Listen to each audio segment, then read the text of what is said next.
Today we're going to introduce some of you, probably many of you know all about elderberries because they're in the news, they're in advertisements, they're all over Facebook because of their health benefits. But we have some practically in the backyard here. These are the elderberry bushes. For some reason, I don't know if it's right underneath this big shade tree or it doesn't get enough water, but it doesn't have as many berries. They will ripen, and actually nobody takes them, so the birds will get them because they love them. But I have some pictures that I have taken of a couple other places, and they're very nice. We're not going to pick any of these. We're going to let them ripen. But just for you to see what an elderberry bush, small tree, looks like. It's called an elderberry head, flower head. But the flowers were here, of course, before, like any kind of fruit. I picked a lot of those for the syrup we're going to use later on in the vlog. Each little berry was a flower at one time, and then it developed into a berry. So all of these heads were white with flowers, and that's pretty much what we're going to be talking about today. So these get a lot bigger. Yes, these are kind of punes for some reason. Yeah, so now we're going to crawl out of this back up to our vehicle. Poison ivy. Yeah, we're standing on thistles and poison ivy, but we'll manage. For you guys. Just all for your education. True.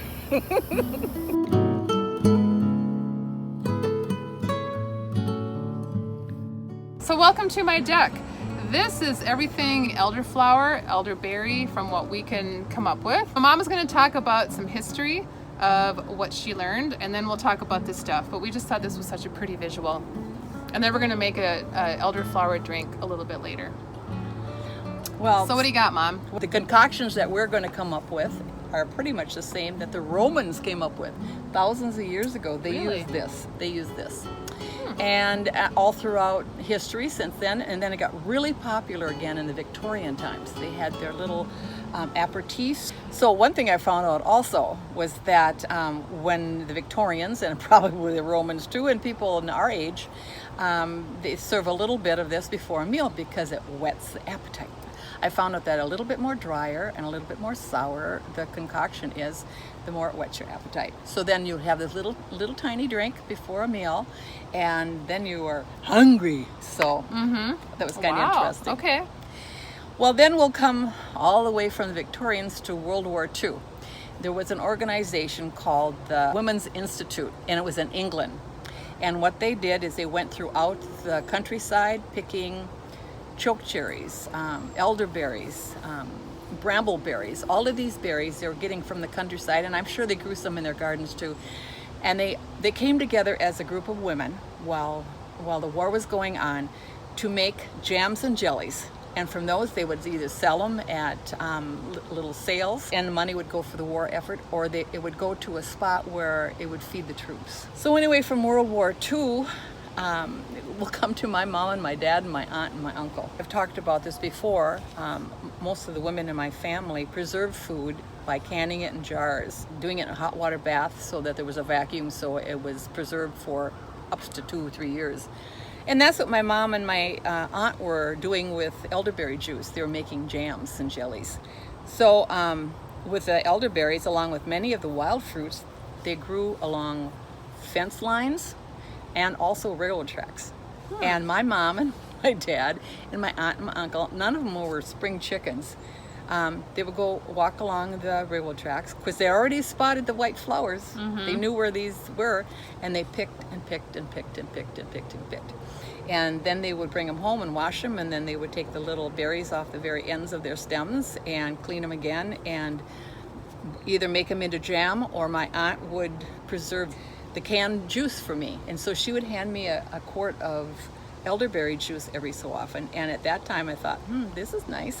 Now I think, my goodness. That's kind of what I think. It's like, oh, well, I don't know. What's the value of that? Yeah. But now you totally know. Oh my goodness. Well, I mean, it's in fashion. The work it took to get that 1 quart of juice. Yeah, I mean, those berries are... Yeah, they're bitty. Bitty, small. Yeah. But so I would use it too, and probably wasn't as thankful as I should have been. I have friends down home where we came from, and one of them was very, very involved in her church. And so she does this. She gets the elderberries and the chokecherries, and she grows raspberries and all that stuff. And then she makes small jars of jam, and they have a church sale to raise money for the church every year. And I can't tell you how many jars of assorted jams and jellies she has to bring for this. And she's very, very busy about this time, because this is when the fruit is getting ripe. Yep. The soft fruit is what it's called, is getting ripe. This year was the first time I made elderflower syrup. Well, one thing I found very interesting is elderberries have been used for medical reasons for centuries. And for years it's been called the medicine chest of the country people. They would have on the shelf maybe some elderberry syrup and some other type of herbal concoctions that they got from their grandmothers and their great-grandmothers, recipes that were passed down. A lot of natural, herbal, and we still do it. That's through the what are those stores that have holistic medicine or well, like natural healing stores? Well, yeah. Health food stores. That's where health food stores come in our age. You look in there and it's got many things, I should say, that probably these people were making at home with their herbs and their berries, and it's sold everywhere now. I mean, you just hear so much about it, the great benefits it has. Okay, cool, but let's talk about that after we do all this. All right. So we'll get into that, but first of all, Mom, explain what this is and how you made it. Okay. And then we're going to talk about what you can do with it. All right. Well, shall I pick it up? Yeah. This is elderflower syrup. And what you do is you pick the elderflowers. We showed you the berries. So if you go before the berries are there and it's just the flower, that's completely different than the elderberry syrup. So you've got the elderflower. This is just from the flowers. Yeah. Just from the flower Which heads. you must have picked, what, a month ago? Oh, at least. Okay. Yes.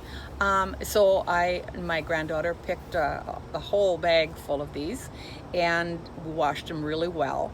And then what you do is you take a big pan or a bowl, but I had a big pan. Fill that pan with a certain amount of water, sugar, citric acid, and a lot of lemon juice. And then you let that cool, and then you take the flower heads, and of course you clip it up to the very end of it.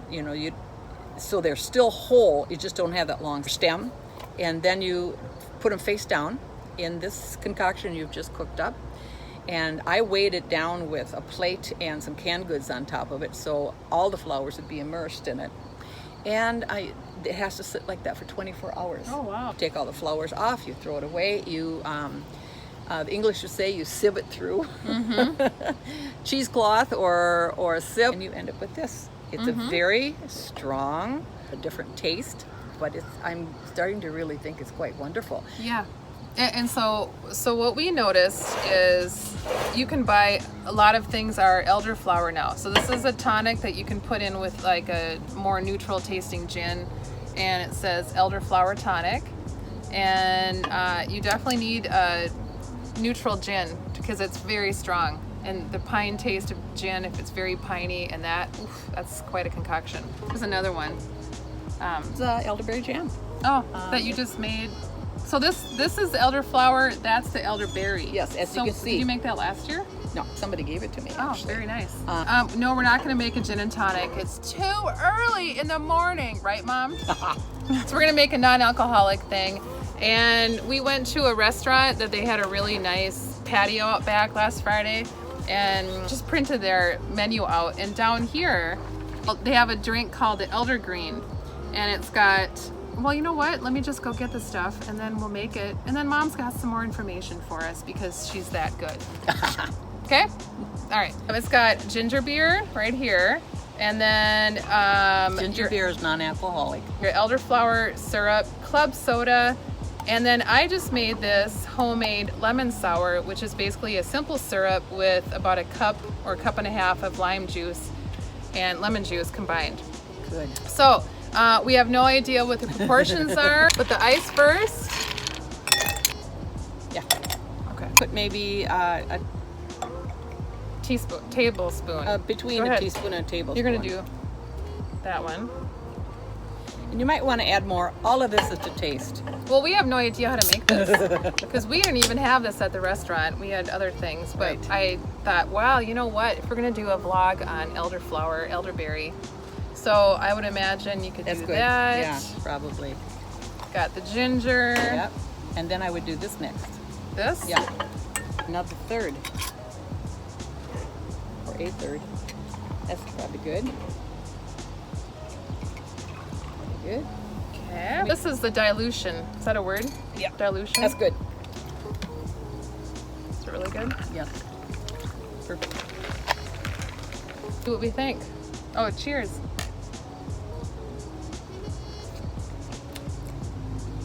What does it need more of? Elderflower. Maybe a little bit more elderflower. Oh, that is good. Oh, the combination of ginger beer and that. Let's do this. Nice and refreshing goodness. on a hot summer day. We get to get a tan and do a vlog at the same time. Hold on. That's perfect. It's perfect. Wow. I'd say, 10 out of 10. yeah, it is a good drink. Yeah. My goodness.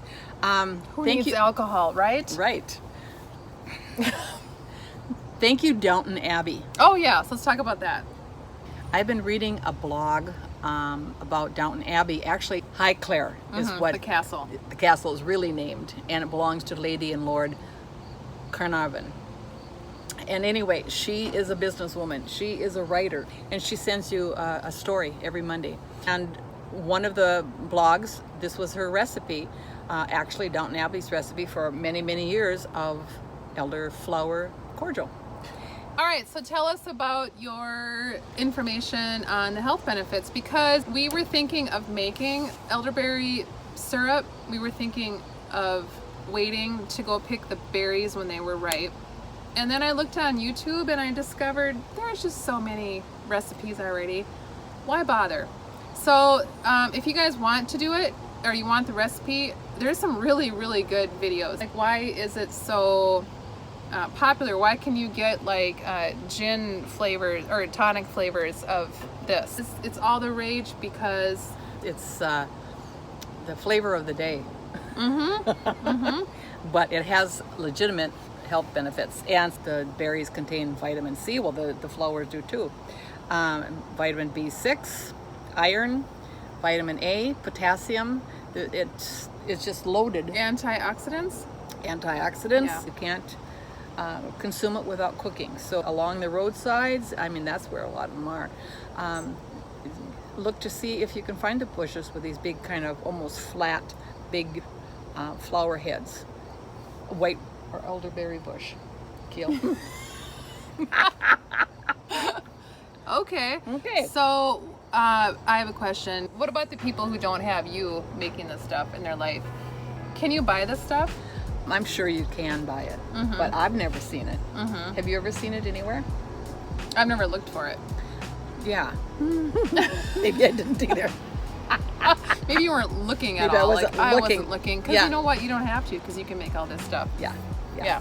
So good. Well, did we not remember to say something? How many times can you hear an airplane going over and not look at it? I didn't look at that one. Every airplane that went by, I'm like, There's a lot of them that have been going by. yeah, we're in a flight path. So Oh, we nice. get between, small airports, big airport.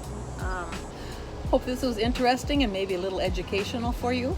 Yeah, These and it was kinds of very things. fun for us. And by the way, this was a very fun thing to do this summer for us because there wasn't a lot of other things to do. So these kind of videos is kind of all we could come up with because we can't really go anywhere. Nope. So Everything I think is this is closed. it for us for this kind of video for now, though. Wow. Because we just can't think of anything else. But the time we spent together, summer's wrapping up here. Yeah, it's precious times. We'll keep doing stuff, you and I. It's just been a blast for me to visit all these places and do all these things and learn all of these things and then share them with you. I mean, it was just wonderful. Thank you for all the ideas, because pretty much all you. You know, I edit, you pretty much come up with everything. So it worked out well, right? Yes, it did. Yeah, so very good. Well, hopefully you guys are having a decent summer in spite of all that is going on. Happy rest of the summer. Yes. And cheers to you. Cheers to you. And we'll see you all later. Bye-bye.